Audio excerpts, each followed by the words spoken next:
Não fiquei insensível à festa de família que se realizou na tarde da minha primeira comunhão. Grande prazer me causou o lindo relógio que o meu pai, meu rei, me deu. Mas minha alegria era tranquila e nada chegou a perturbar minha paz interior. Maria levou-me consigo na noite imediata ao grande dia, pois os dias mais radiosos são seguidos de trevas. Sem o ocaso, será só o dia da primeira e única, da eternal comunhão do céu. O dia que se seguiu à minha primeira comunhão foi ainda um dia bonito, mas repassado de melancolia. Toda a linda roupa que Maria me tinha comprado, todos os presentes recebidos, não me enchiam o coração. Não havia senão Jesus que pudesse contentar-me. Anelava pelo momento em que me fosse dado recebê-lo pela segunda vez. Cerca de um mês após a minha primeira comunhão, fui confessar-me para a festa da Ascensão e animei-me a pedir licença de fazer a Santa Comunhão. Contra toda a expectativa, o Senhor sacerdote me permitiu, e coube-me a felicidade de ajoelhar-me à sagrada mesa entre papai e Maria. Que doce recordação não guardei da segunda visita de Jesus? Desta vez ainda corriam minhas lágrimas com inefável doçura. Sem cessar, repetia a mim mesma as palavras de São Paulo: já não sou eu que vivo, Jesus é quem vive em mim. A partir desta comunhão, meu desejo de receber o bom Deus tornou-se cada vez maior. Obtive permissão de fazê-lo em todas as festas principais.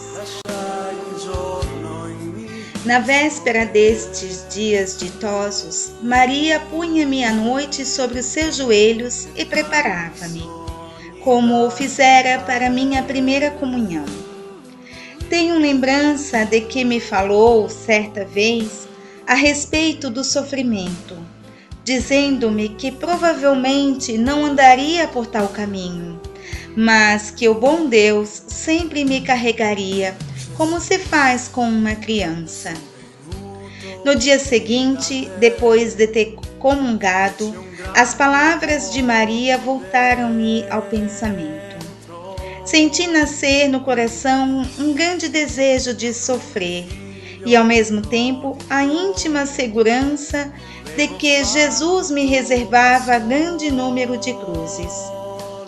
Senti-me inundada de tão grandes consolações que as considero como uma das maiores graças da minha vida. O sofrer tornou-se-me um atrativo. Tinha encantos que me arrebatavam, sem os conhecer com clareza. Até então, sofria sem amar o sofrimento. Desde aquele dia, senti por ele verdadeiro amor. Sentia também o desejo de amar só a Deus, de não encontrar alegria senão nele. Muitas vezes repetia em minhas comunhões as palavras da imitação de Cristo: ó Jesus, doçura inefável, convertei-me em amargura todas as consolações da terra. Essa oração me saía dos lábios sem esforço, sem constrangimento. Vinha-me a impressão de que a repetia, não por minha vontade, mas como criança que repete as palavras que uma pessoa amiga lhe sugere. Mais adiante, minha querida mãe, dir-vos-ei como aprouve a Jesus realizar meu desejo, como só ele foi sempre minha inefável doçura. Se disso vos falasse desde já, seria obrigada a antecipar-me ao tempo de minha adolescência. Ainda me restam muitas particularidades da minha infância que vos devo contar. Pouco tempo depois da minha primeira comunhão, entrei em um novo retiro para Crisma. Tinha me preparado com bastante empenho para receber a visita do Espírito Santo. Não conseguia compreender que se não dê maior cuidado à recepção deste sacramento de amor. De ordinário, fazia-se um só dia de retiro para Crisma. Como, porém, o senhor bispo não podia vir no dia marcado, coube-me o consolo de ter 2 dias de solidão.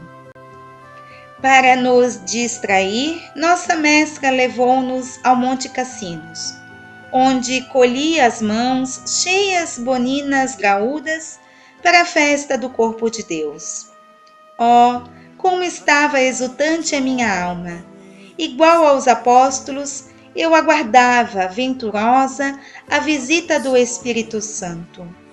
Folgava com a ideia de que dentro em breve seria perfeita cristã, sobretudo que eternamente teria na fronte a misteriosa cruz que o bispo traça quando faz a imposição do sacramento. Chegou, afinal, o ditoso momento. Não senti, quando desceu o Espírito Santo, nenhum vento impetuoso, mas antes aquela leve brisa, cujo murmúrio o profeta Elias ouviu no Monte Horebe.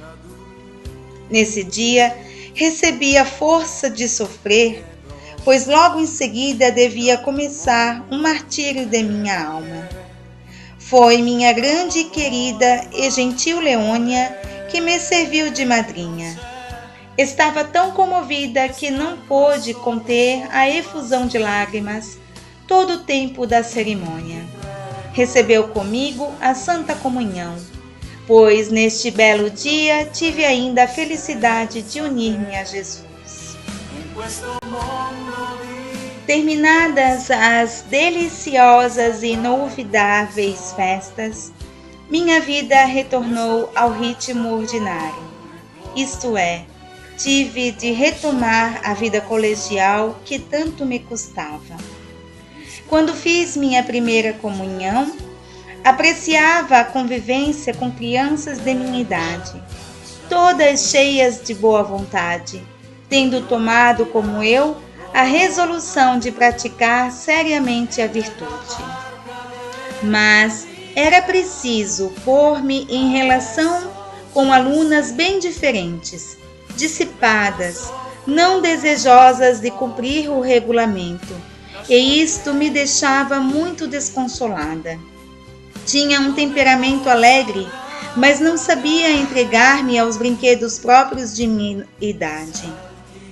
No recreio, apoiava-me muitas vezes contra uma árvore, contemplando dali o andamento do jogo, enquanto me entregava a sérias reflexões. Inventara um jogo que me agradava. Era o de enterrar as pobres avezinhas que encontrávamos mortas debaixo das árvores. Muitas alunas tiveram gosto em ajudar-me, de sorte que nosso cemitério se tornou muito bonito, plantando árvores e flores proporcionais ao tamanho de nossas avezinhas. Gostava de contar histórias. Inventava-as na medida que me vinham à imaginação. Minhas colegas rodeavam-me com entusiasmo e de vez em quando alunas maiores integravam-se ao grupo de ouvintes. Iam continuando a mesma história por vários dias, pois tinha prazer em torná-la cada vez mais interessante, na proporção que via as impressões despertadas marcadas na fisionomia de minhas companheiras. Logo, porém, a mestra me proibiu continuar minha atividade oratória, pois queria ver-nos brincar e correr, e não discorrer. Apanhava com facilidade o sentido das matérias que aprendia, mas tinha dificuldade em aprender palavra por palavra. Por isso, quanto ao catecismo, No ano que precedeu minha primeira comunhão, pedia quase todos os dias a permissão de aprendê-lo no tempo dos recreios. Meus esforços coroaram-se de bom êxito, e sempre fui a primeira. Perdendo casualmente meu lugar, por causa de uma única palavra esquecida, minha dor manifestava-se por lágrimas amargas, que o padre Domim não sabia como estancar. Estava muito satisfeito comigo, quando não chorava, e chamava-me sua doutorazinha, por causa de meu nome Teresa. Certa vez, a aluna que vinha depois de mim não soube formular a arguição do catecismo para sua colega. Depois de passar em vão toda a roda das alunas, o senhor padre voltou-se novamente para mim, declarando que ia verificar se eu merecia o lugar de primeira da classe. Em minha profunda humildade, era só o que eu esperava. Levantei-me com segurança, respondi o que me era perguntado, sem cometer erro nenhum, com grande surpresa de todo mundo. Feita a minha primeira comunhão, continuei o meu zelo pelo catecismo até a saída do colégio.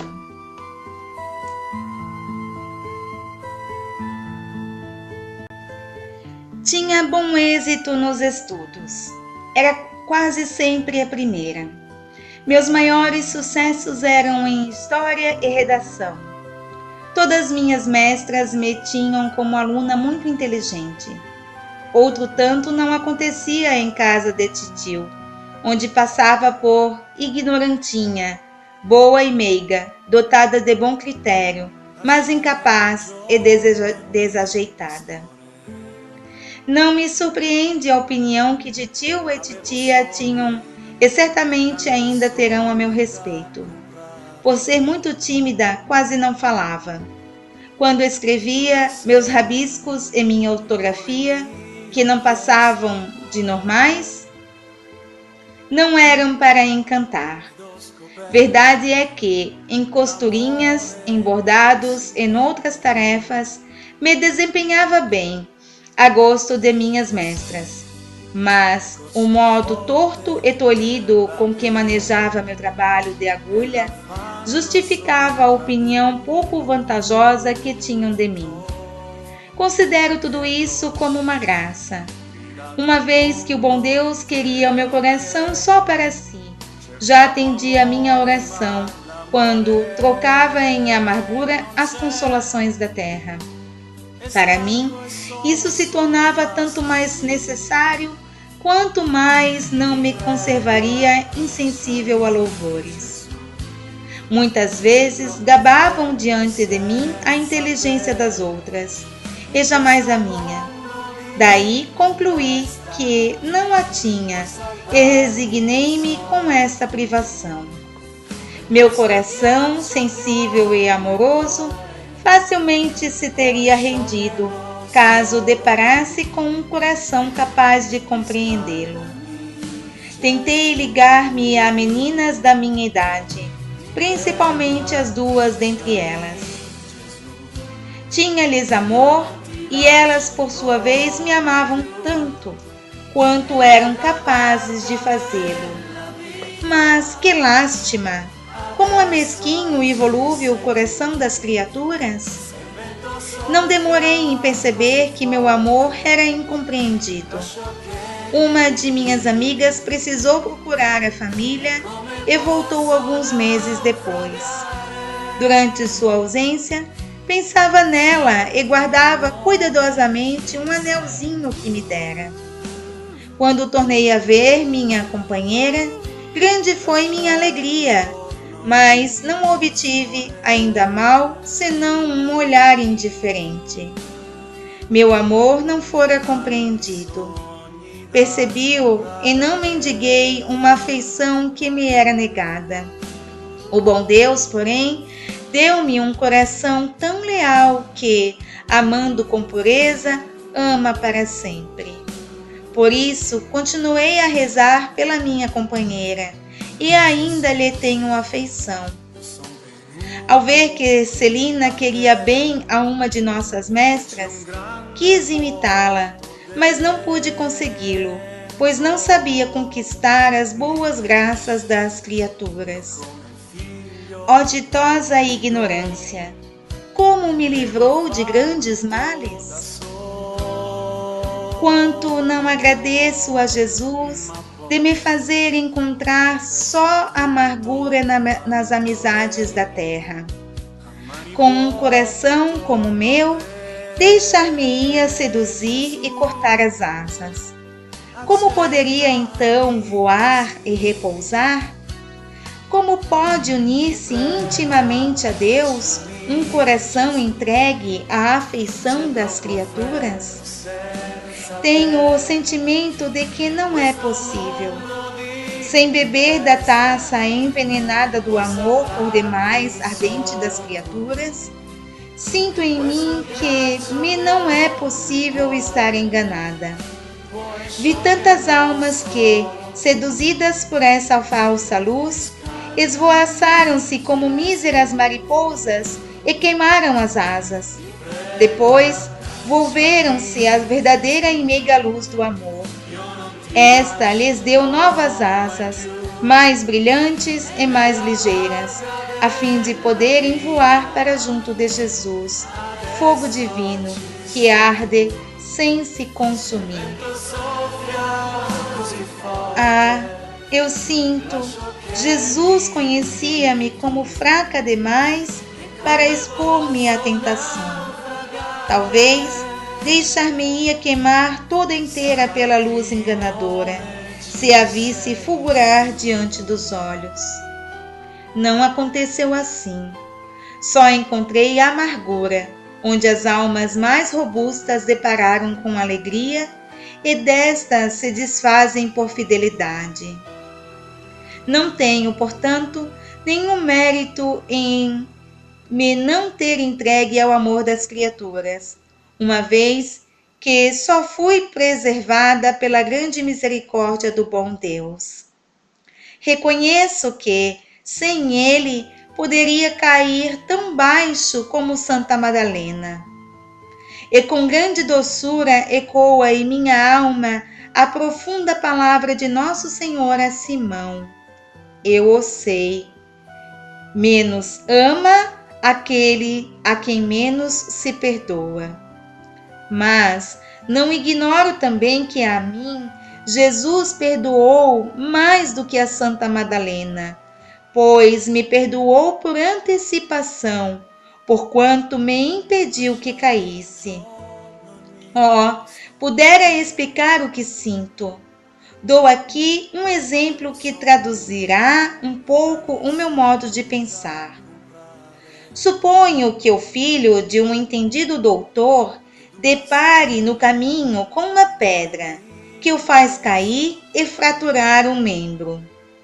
De pronto lhe acorre o pai, ergue-o com amor, pensa-lhe as feridas, aplicando todos os recursos de sua arte. E o filho, completamente curado, logo lhe testemunha sua gratidão. Não resta dúvida, o filho tem todo motivo de querer bem ao pai. Farei, contudo, outra suposição ainda.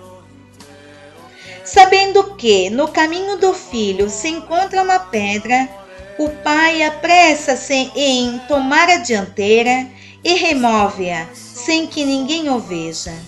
O filho, por certo, objeto de seu previdente carinho, não tendo conhecimento da desgraça da qual o pai o livrara, não lhe mostrará gratidão e ter-lhe-á menos amor do que se fora curado por ele. Mas, se vem a conhecer o perigo do qual acaba de escapar, não o amará mais? Ora, tal filha sou eu, objeto do amor previdente do Pai, que enviou o seu Verbo para resgatar não os justos, mas os pecadores. Quer que eu ame, porque me perdoou. Não digo muito, mas tudo. Não esperava que eu muito o amasse, como Santa Madalena, mas quis que soubesse como me amou com um amor inefável previdência, a fim de que agora o ame até a loucura. Ouvi dizer que não se encontra alma mais pura e mais amorosa do que uma alma arrependida. Oh, quem me dera desmentir esta afirmação. Percebo que me afastei muito do meu assunto, motivo pelo qual me dou pressa em retomá-lo. O ano seguinte à minha primeira comunhão passou-se quase todo sem provações interiores para minha alma. No retiro para a segunda comunhão é que fui assaltada pela terrível doença dos escrúpulos. É preciso passar por tal martírio para o compreender. Ser-me-ia impossível dizer quanto não sofri em ano e meio. Todos os meus pensamentos e as mais simples atividades se tornavam para mim motivo de perturbação. Só tinha sossego quando os contava a Maria, e isto me era muito penoso, por sentir a obrigação de lhe dizer todas as ideias extravagantes que me vinham à mente a respeito dela própria. Logo que depunha o meu fardo, desfrutava um instante de paz, mas a paz desvanecia-se como um relâmpago, e logo começava novamente meu martírio. De quanta paciência não precisava minha querida Maria para me ouvir sem dar mostras de nenhum aborrecimento? Mal chegava eu da abadia, punha-se ela a arrumar-me os cabelos para o dia seguinte, pois, querendo agradar ao papai, a rainhazinha andava todos os dias com os cabelos em caixinhos, para a grande admiração das colegas, enormemente das professoras que não tinham diante de si crianças tão bem cuidadas pelos pais. E durante a arrumação não parava de chorar, contando os meus escrúpulos. Como tivesse terminado os estudos, Celina voltou para casa no fim do ano, e a pobre Teresa, na necessidade de internar-se sozinha, não tardou cair doente. O único encanto que a retinha em internato era o de viver em companhia de sua inseparável Celina, sem a qual sua filhinha já não poderia ali continuar. Deixei, pois, a abadia na idade de 13 anos e continuei minha educação, tomando várias aulas semanais em casa da senhora Papinal. Era uma pessoa boníssima, muito instruída, com uns ares de solteirona.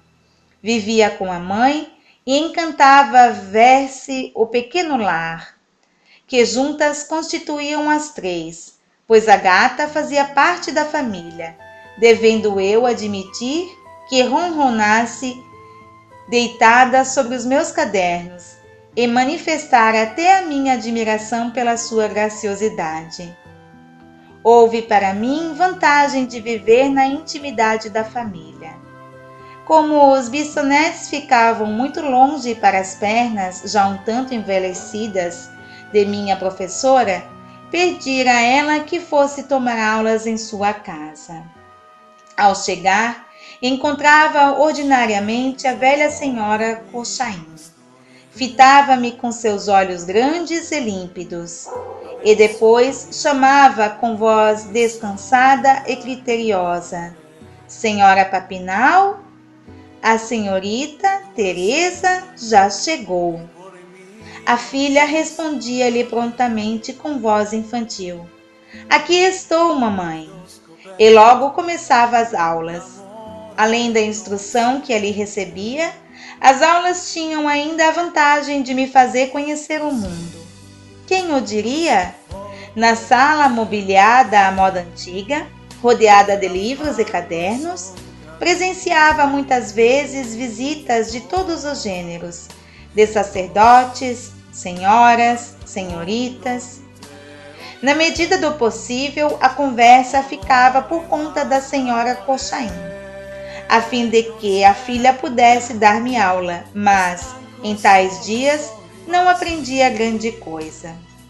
Com o nariz metido no livro, ouvia tudo o que se falava, até o que para mim seria melhor não escutar. A vaidade insinua-se tão facilmente no coração, dizia uma senhora que eu tinha cabelos bonitos. Na saída, uma outra, julgando não ser ouvida, indagava quem era essa menina tão bonita. Em tais palavras, tanto mais lisonjeiras, quanto não eram ditas diante de mim, deixavam-me na alma uma impressão de gozo, que claramente me indicava como eu era cheia de amor próprio. Oh, quanta compaixão não sinto das almas que se perdem! É tão fácil desgarrar-se das sendas floridas do mundo. Não há dúvida, para uma alma mais formada, a doçura que ele oferece vem mesclada de amargura, e o imenso vácuo dos desejos não poderia preencher-se com louvores momentâneos. No entanto, se meu coração, desde o seu despertar, não se erguer até Deus, se o mundo me tivera sorrido desde a minha entrada na vida, que teria acontecido comigo? Ó minha mãe querida, com que gratidão canto as misericórdias do Senhor. De acordo com as palavras da sabedoria, não foi ele que me retirou do mundo antes que meu espírito se pervertesse com sua malícia e que suas enganosas aparências me seduzissem a alma? A Santíssima Virgem também velava sobre sua florzinha, não querendo que ela se manchasse ao contato com as coisas da terra, retirou-a para o alto de sua montanha antes que desabrochasse. Enquanto aguardava o ditoso momento, Teresinha crescia no amor à sua mãe do céu. Para lhe dar prova deste amor, praticou uma ação que muito lhe custou e que, a despeito de sua extensão, vou narrar em poucas palavras.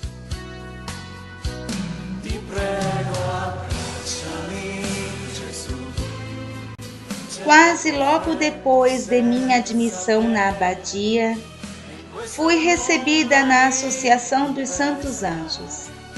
Apreciava muito as práticas de devoção que se me impunham, pois sentia um atrativo todo particular em rezar aos bem-aventurados espíritos do céu, especialmente ao que o bom Deus me dera para ser companheiro do meu exílio. Algum tempo depois da minha primeira comunhão, a fita de aspirante à filha de Maria substituiu a dos Santos Anjos. Antes, porém, de ser admitida na Associação da Santíssima Virgem, deixei a abadia. Por ter saído antes de concluir os estudos, não me era facultada a admissão como antiga aluna. Considerando, contudo, que todas as minhas irmãs tinham sido filhas de Maria, tive receio de ser, menos do que elas, filha de minha Mãe do Céu, e fui, com toda a humildade, apesar do muito que me custava, pedir a licença de ser recebida na Associação da Santíssima Virgem na abadia. A primeira mestra não quis recusar-me, mas pôs como condição que, 2 vezes por semana, me recolhesse uma tarde na abadia para mostrar se era digna de ser admitida. Bem, ao invés de me causar prazer, a concessão foi-me custosa ao extremo. Não tinha, como outras antigas alunas, uma professora amiga com a qual pudesse passar algumas horas. Contentava-me, por conseguinte, em cumprimentar a professora e depois trabalhava em silêncio até ao fim da aula de trabalhos. Ninguém me dava atenção e por isso subia à tribuna do coro da capela, ficando diante do Santíssimo Sacramento até o momento em que papai ia buscar-me. Esta era minha exclusiva consolação. Não era Jesus o meu único amigo? Não conseguia falar senão com ele. Fatigava-me a alma conversar com as criaturas, ainda que se tratasse de conversas piedosas. Sentia que era maior vantagem falar com Deus do que falar de Deus, pois em conversas espirituais se intromete muito amor próprio. Oh, bem era, única e exclusivamente, pela Santíssima Virgem que me apresentava na abadia.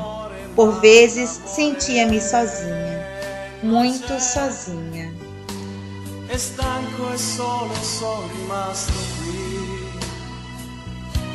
Ti prego, abbracciami, Gesù.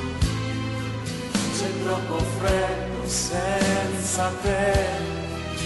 In questo mondo di tempesta puoi salvarmi solo tu.